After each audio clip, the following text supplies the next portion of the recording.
नमस्कार, स्वागत है आप सभी का देश देशांतर के आज के अंक में। मैं हूं आपके साथ अमृता चौरसिया। जर्मनी बेल्जियम में उफनती नदियों ने कहर ढा दिया है। ठंडे और कोहरे से लिपटे मौसम के लिए मशहूर अमेरिका के उत्तर पश्चिमी इलाकों में गर्मी से सैकड़ों लोगों की जान चली गई। कनाडा में जंगलों की आग ने एक समूचे गांव का अस्तित्व ही खत्म कर दिया। वहीं मॉस्को रिकॉर्ड तापमान से झुलस रहा है। कई अध्ययनों से ये पता चला है कि ग्लोबल वार्मिंग के कारण हुए जलवायु परिवर्तन ने इन देशों को शिकार बनाया। आने वाले वर्षों में यूरोप, अमेरिका सहित कई देशों में स्थिति और ज्यादा खतरनाक होगी। अगर भारत की बात करें तो हाल के ही वर्षों में देश में आने वाले चक्रवाती तूफानों की संख्या तेजी से बढ़ी है। बात चाहे तौकते तूफान की करें या अम्फान की, वैश्विक तापमान में के बढ़ने से तूफान और चक्रवात जैसी प्राकृतिक आपदाओं में भी बढ़ोतरी जारी है। हिमाचल प्रदेश में अचानक आई बाढ़, उत्तराखंड में भूस्खलन और जंगलों की आग, मुंबई और भारत के कुछ क्षेत्रों में अनियंत्रित बारिश जलवायु परिवर्तन के कारण उत्पन्न संकट को दर्शाता है।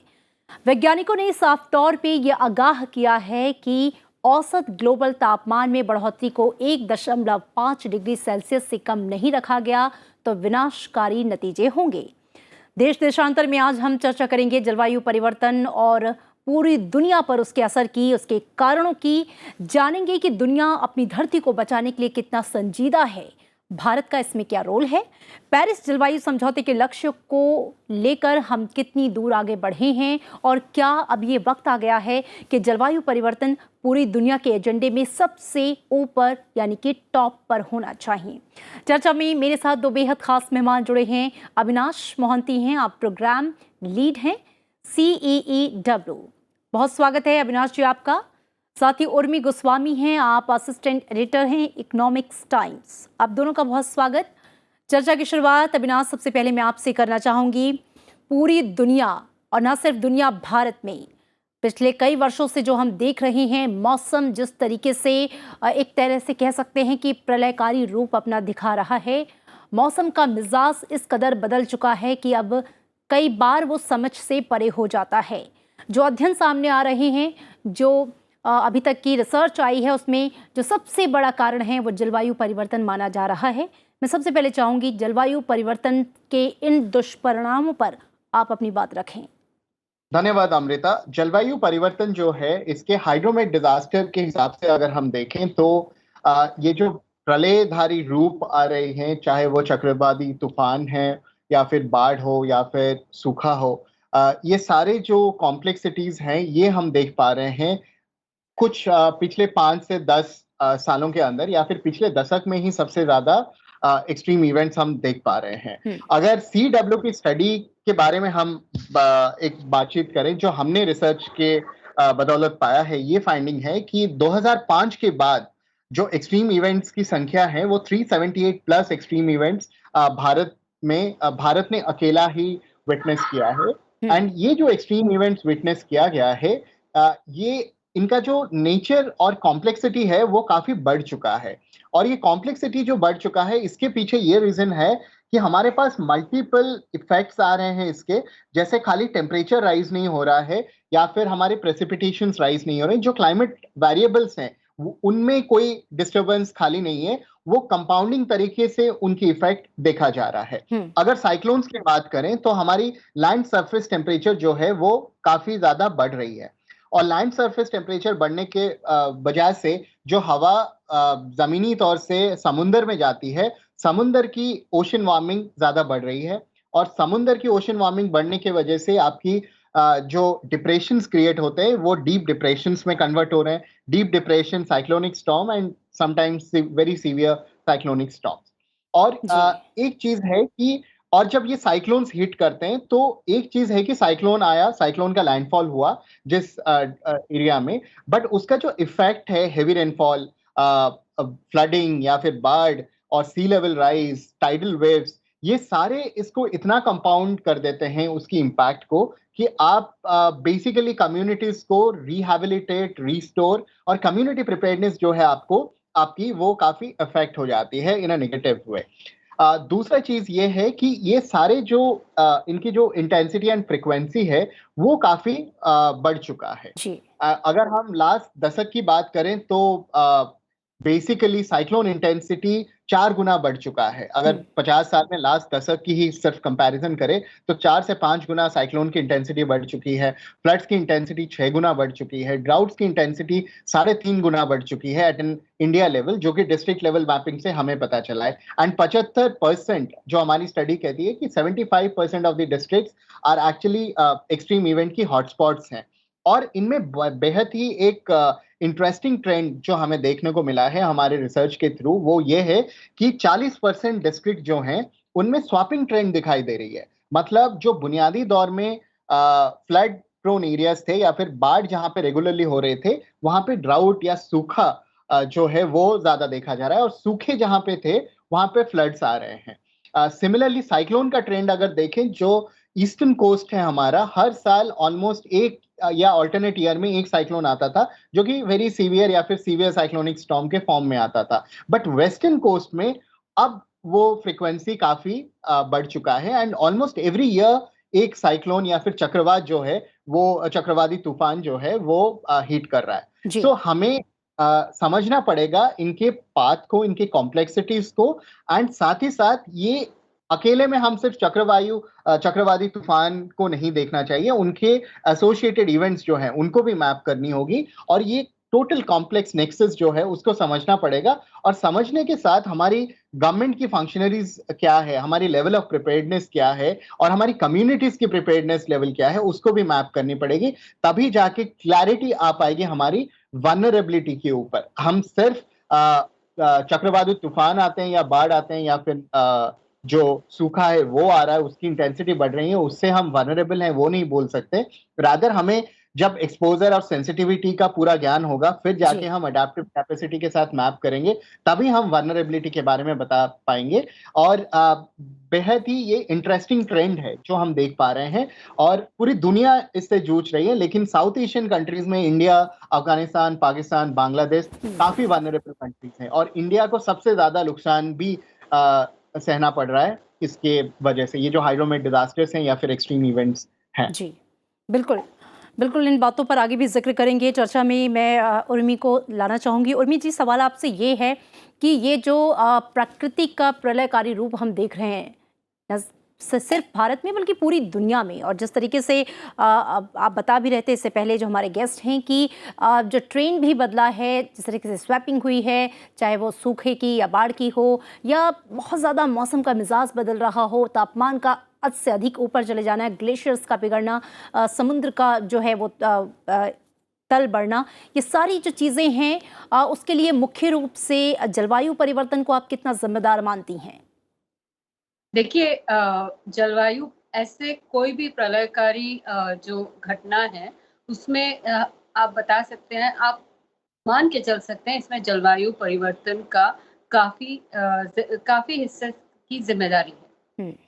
ये पर जलवायु परिवर्तन हम जब बोलते हैं, एक हम भूल जाते हैं कि हम इंसान हैं जो इस जलवायु परिवर्तन को एक रूप देते हैं। हमारे बहुत सारे जो चॉइसेस हैं, हमारे जो एक्शंस हैं, वो जो नेचुरल सिस्टम्स हैं उनके साथ एक हिसाब से खिलवाड़ करते हैं। उनको हम एक, जैसे आप सोचिए कि आपने एक रबर बैंड लिया, आप खेलती गई, बढ़ाती गई, एक ऐसा समय आएगा जब वो रबर बैंड आइदर उसको आप शेप में वापस नहीं ले आ पाएंगे, वो खुद टूट जाएगा। ये एक हिसाब से हम जो एनवायरनमेंट के साथ हम इस हिसाब से खिलवाड़ किए जा रहे हैं, और हम ये नहीं सोच रहे कि हर एक चीज का लिमिट होता है। जो अविनाश जी जो बोल रहे थे अबाउट जो सेंसिटिविटी और वल्नरेबिलिटी की बात जो बोल रहे थे कि कितना ले पाती है, कितना आप उसमें बोझ डाल सकते हैं। आप ऐसे सोचिए ना, एक सूटकेस है, उसमें आप कितना सामान रखेंगे। एक समय आएगा तो जो आप सूटकेस में सामान भरती गई और सूटकेस ही ना बंद हो, तो हम उस चीज को भी हमें समझना पड़ेगा। तो जलवायु परिवर्तन का लगभग हर एक प्रलयकारी जो कांड है उसके साथ कुछ मतलब हर लेवल पर, कुछ लेवल पर सामंजस्य। एक रिलेशनशिप है। मतलब कि कुछ ऐसे घटनाएं होंगे जहां हम बोलेंगे कि मैक्सिमम जो है ये क्लाइमेट चेंज की वजह से हुआ, जलवायु परिवर्तन के वजह से होगा। कहीं और किसी और घटना में देखा जाएगा कि हाँ, जलवायु परिवर्तन का हिस्सा जो रिस्पॉन्सिबिलिटी है वो समझ लीजिए 50% है। ये मैं आपको एग्जाम्पल के तौर पर दे रही हूँ, पर उसको और बिगड़ने के कारण कुछ और हैं। मतलब वो नेचुरल हो सकते हैं, वो एक्स्ट्रा कोई कंस्ट्रक्शन का हो सकता है, जैसे हम पहाड़ों में बहुत देखते हैं। जी। हमारे यहाँ हिमालय के जो पहाड़ हैं, हिमालय को सब बोला जाता है फ्रेजाइल इकोसिस्टम है, वो सबसे यंग इकोसिस्टम है। आप पहाड़ों में, दुनिया के पहाड़ों में देखेंगे ये सबसे यंग है, पर तो इसका मतलब अभी भी वो एक हिसाब से वेल फॉर्म्ड नहीं है। मतलब सिंपल तरीके से मैं आपको ये बताऊं, आप उसमें हम टनल बनाए जा रहे हैं, रास्ते बनाए जा रहे हैं, हम ये नहीं सोच रहे, अच्छा हाइड्रो प्रोजेक्ट्स बनाए जा रहे हैं, मैं ये नहीं बोल रही हूँ कि नहीं करना चाहिए, पर सोच समझ के करना चाहिए। आपका कितना बोझ वो ले पाएगी। एक जी। टाइम आएगा ना जब बोलेगा कि हम नहीं कर सकते। और जो प्रकृति का बोलने का तरीका है वो है प्रलय। पर मैं आपको एक और चीज के तरफ ध्यान आकर्षित करना चाहती हूँ। हम जी। बात जब करते हैं जलवायु परिवर्तन की, हम प्रलयकारी कांड पर बहुत ध्यान देते हैं, पर हम वो कांड पर, वो चीजों पर नहीं ध्यान देते हैं जो कल जाके प्रलयकारी कांड बनेंगे।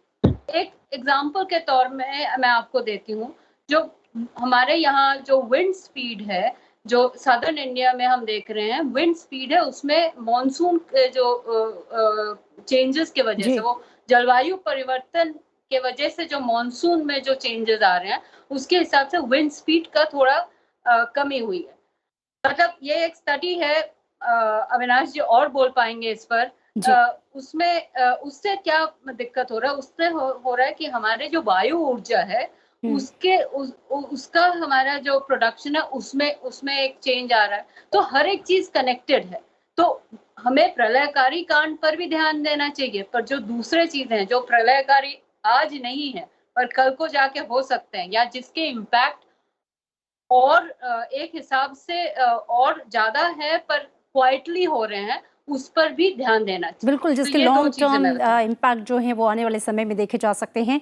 अविनाश, मैं आपका रुख करना चाहूँगी, और जो बातें उर्मी जी कह रही थी कि प्रकृति जो प्रलयकारी रूप दिखा रही है और बहुत हद तक इसका जो जिम्मेदार है वो मानव ही है, क्योंकि उसके ही कृत्यों से जलवायु परिवर्तन की जो इतनी भयावह स्थिति है वो हमारे सामने आई है। हम विकास और पूरी दुनिया की जो एक आगे बढ़ने की जो ललक है या जो विकास है, उसके साथ प्रकृति के साथ कैसे सामंजस्य बिठाया जाए, पेरिस जलवायु समझौते को लेकर हम कहाँ तक आगे बढ़े हैं, चर्चा करेंगे आगे। लेकिन जो बातें उर्मी कह रही थी कि जो कुछ हुआ है अभी तक उस पर हमारा ध्यान है, लेकिन अगर ऐसे ही चलता रहा तो आने वाले समय में मानव जाति के सामने क्या क्या समस्याएं और पैदा हो सकती हैं, या जो पूरा वायुमंडल है, ये पूरी जलवायु है, वो किससे प्रभावित होगी। मैं चाहूँगी आप इस पर भी थोड़ा सा प्रकाश डालें। उर्मी जी ने जो कहा उसको मैं दो डिविजन्स में बोलना चाहूंगा। एक है कि कैरिंग कैपेसिटी की बात आती है। कैरिंग कैपेसिटी का मतलब है कि एक कोई जियोग्राफी है जो कितना सस्टेन कर पाएगा different kinds of anomalies and normalities, right. Anomalies and normalities है कि आपको डेवलपमेंटल पाथवे में भी चलना है, जहां पे आपको roads, bridges, tunnels, hydro electric projects और बाकी सारे चीजों के ऊपर आपको ध्यान देना होगा। And at the same time आपको ये देखना होगा कि आपकी इकोसिस्टम की जो इम्बैलेंस है वो नहीं हो, राइट। इसके लिए हमें कैरिंग कैपेसिटी की मैपिंग करनी चाहिए। दूसरा चीज ये है कि हम लोग हमेशा जो रिस्क की बात है वो रिस्क को एक साइलोड अप्रोच में देखते हैं, एक बहुत ही ज्यादा ब्लिंकर्ड अप्रोच में देखते हैं। तो रिस्क जो है, जैसे उर्मी जी ने कहा कि हमारी विंड पोटेंशियल जो है वो कम हो रही है धीरे धीरे। सो विंड पोटेंशियल कम होने का मतलब है कि आपके मॉनसून पैटर्न्स में चेंजेस आ रही हैं। मॉनसून में अगर चेंज आएगा तो आपकी विंड स्पीड्स में चेंज आएंगी, विंड की पैटर्न में चेंज आएंगी। एंड ऑब्वियसली हमारी CW की ही स्टडी थी जहां पे 20 to 25% ऑफ डिक्लाइन जो है विंड स्पीड्स में पाया गया है। इसकी बदौलत जो विंड टारगेट्स हैं हमारी वो कम हो रही हैं। तो कहीं ना कहीं ये जो कॉम्प्लेक्स इकोसिस्टम है रिस्क का, इसको भी हमें थोड़ा डीमिस्टिफाई करना होगा, और डीमिस्टिफाई करके इसको दो डिविजन्स में देखना होगा। एक है कि एक्सट्रीम इवेंट्स, जो चक्रवाती तूफान हो गए, फ्लड्स हो गए या बाढ़ हो गए, या फिर सूखा हो गया, इनको एक कैटेगरी में लें। और जो स्लो ऑनसेट इवेंट्स है, स्लो ऑनसेट इवेंट्स जहां की मॉनसून पैटर्न चेंज हो रही है, जहां पे आपकी हीट वेव्स आ रही हैं, हीट वेव के साथ जहां पे आपकी प्रॉब्लम आ रही है, जहां पे आपका जो हीट इंडेक्स है या फिर वेट बल्ब टेम्परेचर जिसे कहा जाता है, वो काफी चर्चा में रहा था जब दिल्ली में हीट वेव्स कुछ हफ्तों पहले तक हम लोग विटनेस कर रहे थे। तो हमें समझना होगा कि सिर्फ टेम्परेचर बढ़ने से प्रॉब्लम नहीं है। टेम्परेचर और रिलेटिव ह्यूमिडिटी अगर बढ़ जाता है तो वो जो डिस्कम्फर्ट का लेवल है, जी उस लेवल के वजह से आपका हीट वेव कंडीशन होता है। और इसका इम्पैक्ट क्या होगा? इंडियन इंटरनेशनल लेबर ऑर्गेनाइजेशन की स्टडी है जो जिसमें प्रेडिक्ट किया है 2030 तक 34 million jobs would be lost by India, सिर्फ हीट वेव्स या फिर एक्सट्रीम वेदर इवेंट्स जो कि टेम्परेचर रिलेटेड हैं। साथ ही साथ इंडस्ट्रियल रेवेन्यू जो है वो आपका 2% कम हो सकता है। तो ये सारे कॉम्प्लेक्सिटीज जो है, ये कॉम्प्लेक्सिटीज को हमें समझना पड़ेगा जी कि कहीं ना कहीं स्लो ऑनसेट इवेंट्स आपके भयानक रूप ले सकते हैं। आज एक फैमिली के हिसाब से ये जो आंकड़े हैं मैंने जो बताया, ये तो एक नेशनल लेवल पे है, लेकिन एक फैमिली लेवल पे अगर हम आए तो ये हीट वेव्स या फिर एक्सट्रीम इवेंट्स हमारी फैमिली बजट को जो है बढ़ा सकती है।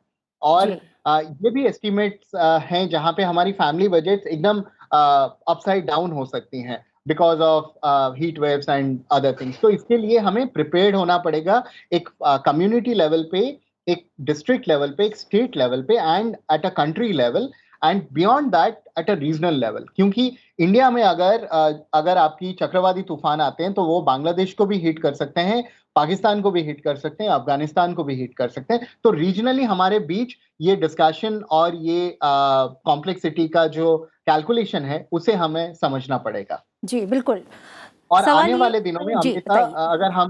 अगर हम इसको संस्कृत में या फिर एक सिनॉप्टिक व्यू में देखें तो आने वाले दिनों में ये सारे एक्सट्रीम इवेंट्स का जो पॉइंट ऑफ व्यू है या फिर फ्रीक्वेंसी एंड इंटेंसिटी है वो काफी बढ़ जाएगा। But at the same time आपका जो सबसे ज्यादा बढ़ेगा वो ये है कि ये स्लो ऑनसेट इवेंट्स का फ्रीक्वेंसी भी बहुत ज्यादा बढ़ेगा। और ये क्वेश्चन हमें पूछना होगा, क्या हम रेडी हैं ये बिल्कुल सारे एक्सट्रीम इवेंट्स को हैंडल करने के लिए या फिर टेल एंड रिस्क को हैंडल करने के बिल्कुल। लिए? दरअसल सबसे महत्वपूर्ण सवाल ये है कि सबसे जानते समझते और बूझते हुए भी क्या हम तैयार हैं, या फिर हमारी तैयारी किस तरीके से चल रही है। उर्मी, मैं आपका रुख करना चाहूंगी। पेरिस जलवायु समझौता और उसके बाद से उसको लेकर जो लक्ष्य निर्धारित किए गए, पूरी दुनिया इसे लेकर कहां तक आगे बढ़ी है? देखिए, इस पेरिस जो समझौता है उसके तहत हर देश को एक एनडीसी यानी कि नेशनल डिटरमाइंड कंट्रीब्यूशन सबमिट करने का था। उन्होंने 2014-15 में सबमिट किया और उसके बाद उसको रिवाइज किया।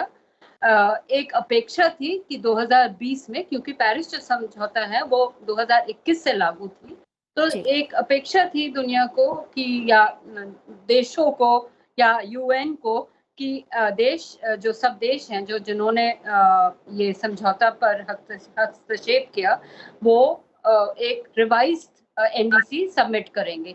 क्योंकि 5 साल निकल गए, हमारी अंडरस्टैंडिंग इम्प्रूव हो गई, हर देश देख पाएगा वो और क्या कर सकती है और कितना ज्यादा कर सकती है। भारत ने फॉर्मली तो कोई नया एनडीसी नहीं दिया है, पर प्रधानमंत्री नरेंद्र मोदी उन्होंने जो पिछले पेरिस +5 की जो समिट थी, जो हुई थी ऑनलाइन वर्चुअल समिट थी, उसमें उन्होंने बोला था कि भारत 2030 तक 450 गीगावाट रिन्यूएबल एनर्जी, मतलब इसमें वेरी क्लियर ये है कि सोलर, विंड और स्मॉल हाइड्रो होगा, मतलब इसको हम रिन्यूएबल कहते हैं।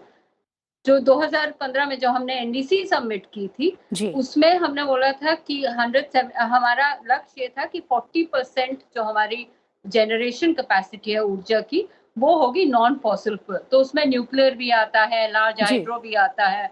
तो इसे ये एक हिसाब से हमने अपना जो टारगेट, रिन्यूएबल टारगेट, अनऑफिशियली एक हिसाब से, क्योंकि हमने अभी तक सबमिट नहीं किया एनडीसी, हमने बढ़ाया है। ऐसे बहुत सारे देश हैं, पर ऐसे बहुत सारे देश भी हैं जिन्होंने नए टारगेट भी सबमिट किए हैं।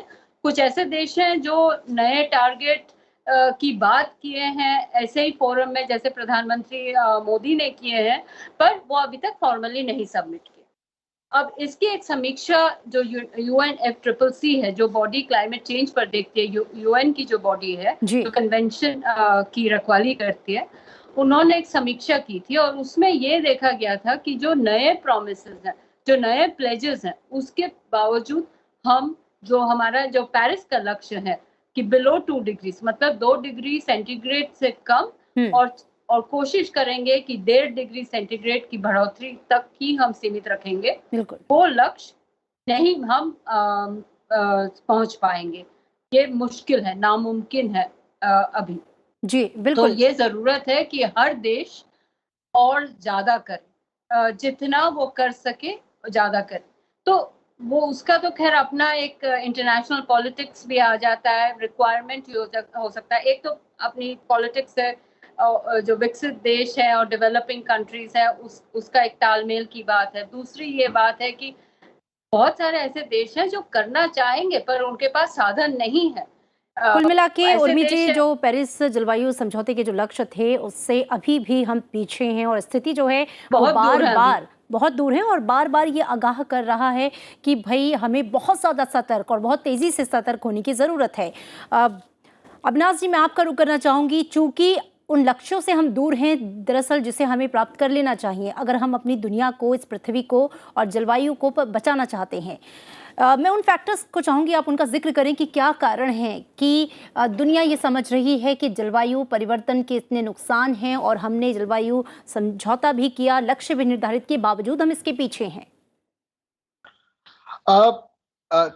एक बहुत ही ये जो क्वेश्चन है ये काफी कॉम्प्लेक्स क्वेश्चन है और इसकी कॉम्प्लेक्स पॉलिटिक्स भी है। हमेशा क्लाइमेट नेगोशिएशंस की अगर बात करें हम लोग तो क्लाइमेट नेगोशिएशंस में सबसे बड़ी प्रॉब्लम ये होती है कि ये कहा जाता है कि डेवलप्ड कंट्रीज ने अपनी डेवलपमेंट के लिए काफी ज्यादा कार्बन एमिशंस किया है और डेवलपिंग कंट्रीज जो अभी डेवलप हो रहे हैं, जैसे इंडिया डेवलपिंग कंट्रीज से डेवलप्ड कंट्री की ओर बढ़ रही है, ये अपनी डेवलपमेंटल ट्रैजेक्टरी जो है ये प्लेज क्यों ज्यादा करे जबकि डेवलप्ड कंट्रीज का ज्यादा रोल है। तो इसकी अपनी ही पॉलिटिक्स है। लेकिन अगर नंबर्स के बारे में हम बात करें, क्लाइमेट चेंज के बारे में हम बात करें, तो जितने सारे इफेक्ट्स हम देख रहे हैं अभी एटलीस्ट इंडिया लेवल पे जितने भी इफेक्ट्स देख रहे हैं जो हमारी रिसर्च बता रही है वो 0.6 डिग्री टू 0.7 डिग्री राइज के बदौलत है। सो और हमारी टारगेट जो है वो 1.5 डिग्री तक लिमिट करने की है। तो क्लियरली आप देख सकते हैं कि जो इम्पैक्ट है वो काफी ज्यादा बढ़ा हुआ है। इसी वजह से हमारा एक फोकस है कि हम अपनी जो एग्जिस्टिंग कार्बन एमिशंस है या फिर कार्बन एमिशंस इंटेंसिटी है उसको कैसे कम करें in terms of our development. उसके लिए मिटिगेशन एफर्ट्स काफी ज्यादा चल रही है और इंडिया की जो एफर्ट्स हैं वो काफी बहुत अच्छी भी हैं बिकॉज इंडिया ने ग्लोबल थॉट लीडरशिप के हिसाब से अपना मिटिगेशन पोर्टफोलियो काफी ज्यादा बढ़ाया हुआ है और काफी अच्छे काम कर रहे हैं। लेकिन अगर हमें बेटर प्रिपेयर्ड होना है तो हमें ये चीज करना होगा अमृता कि हमारी जो एडेप्टेशन पोर्टफोलियो है और उसको थोड़ा और स्ट्रेंथन करना होगा। इसको स्ट्रेंथन करने के लिए पहला पॉइंट ये है कि हमें यूनिफाइड इमरजेंसी मैनेजमेंट सिस्टम बनाना होगा जहां पे आपको पता होना चाहिए एक ऐसा प्लेटफॉर्म जहां पे आपको ये पता होना चाहिए कि अगर चक्रवाती तूफान आते हैं तो आपको क्या करना चाहिए, आपको किसको कांटेक्ट करना चाहिए आपके डिस्ट्रिक्ट लेवल में, आपके ब्लॉक लेवल में, आपके विलेज लेवल में, और उसके बाद क्या क्या प्रोटोकॉल्स हैं एंड स्टेप्स हैं। अगर जापान में एक साइक्लोन आता है, सॉरी अर्थक्वेक आता है, तो स्कूल के बच्चों से लेके बुजुर्ग जो हैं उनको सबको पता है कि एग्जैक्टली क्या करना चाहिए। उस तरीके की यूनिफाइड इमरजेंसी मैनेजमेंट सिस्टम हमें बनाना चाहिए। दूसरा चीज ये है कि हमें एक high resolution climate risk Atlas बनानी चाहिए जहां पे हमें पता चले कि रिस्क जो है वो कितनी कॉम्प्लेक्स है, वो कितनी अनआइडेंटिफाइड हैं और कितनी इम्पैक्ट होंगी उनकी। बिल्कुल, बेहद अहम जानकारियां अविनाश आपकी तरफ से, चूंकि वक्त की कमी है। और क्लोजिंग कमेंट के साथ मैं चाहूंगी उर्मी आप अपनी बात रखें। सबसे बड़ी बात यह है कि ये सही है कि भारत काफी कुछ कर रहा है और वो उन देशों में से है जो 2 डिग्री की जो टेम्परेचर की बढ़ोतरी है उस लाइन में है। पर पेरिस समझौते की जो रिक्वायरमेंट है वो 2 डिग्री से काफी कम और चाहे तो 1.5 डिग्री तक। तो इसका मतलब ये है कि हमें और कुछ करना है। पॉलिटिक्स जो इंटरनेशनल पॉलिटिक्स है वो अपनी जगह में है और उसमें हमें काम और बात करनी पड़ेगी, पर हमें एक दूसरे नजरिए से भी इस समस्या को देखना चाहिए। हम पॉलिटिक्स की बात करते रहेंगे, हम बोलते रहेंगे कि विकसित देशों को और ज्यादा पैसा और ज्यादा साधन जो गरीब देश हैं, जो डेवलपिंग कंट्रीज हैं, उनको देना है। वो सही है, पर हमें भी बहुत सारे मेजर्स लेने हैं, क्योंकि जब तूफान आती है, जब समस्या आती है, तब हमारे यहाँ आती है। और क्योंकि हमारे देश में हमारी क्षमता कम है, तो उसका जो इम्पैक्ट होता है वो सबसे ज्यादा हमारे ऊपर सबसे ज्यादा होता है जाहिर तौर पे। और सबसे बड़ी बात यह है कि हमारे पास, आप एक एडवांटेज के हिसाब से सोच लीजिए या एक अपॉर्चुनिटी के हिसाब से सोच लीजिए, हमारे देश में जो लगभग जो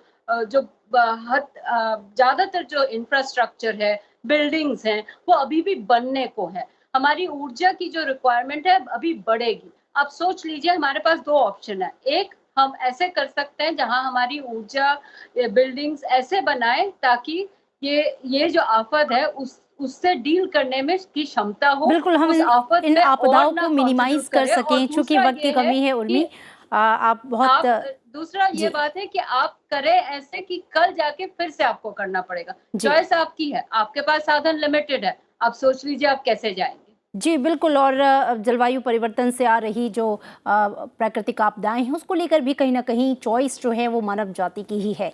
भारत और पूरी दुनिया को इसे लेकर और ज़्यादा संजीदा होने की ज़रूरत है। जो लक्ष्य हमने निर्धारित किए हैं अपनी दुनिया को बचाने के लिए, उसे पूरा करने के लिए पूरी ताकत से जुटने की ज़रूरत है, ताकि उन लक्ष्यों को प्राप्त किया जा सके और धरती को बचाया जा सके। आप दोनों खास मेहमानों का शुक्रिया चर्चा में शामिल होने के लिए। वक्त की कमी थी, माफ़ कीजिएगा उर्मी, आपको रोकना पड़ा। शुक्रिया इस बातचीत के लिए। देश देशांतर के आज के अंक में इतना ही। दीजिए इजाज़त, नमस्कार।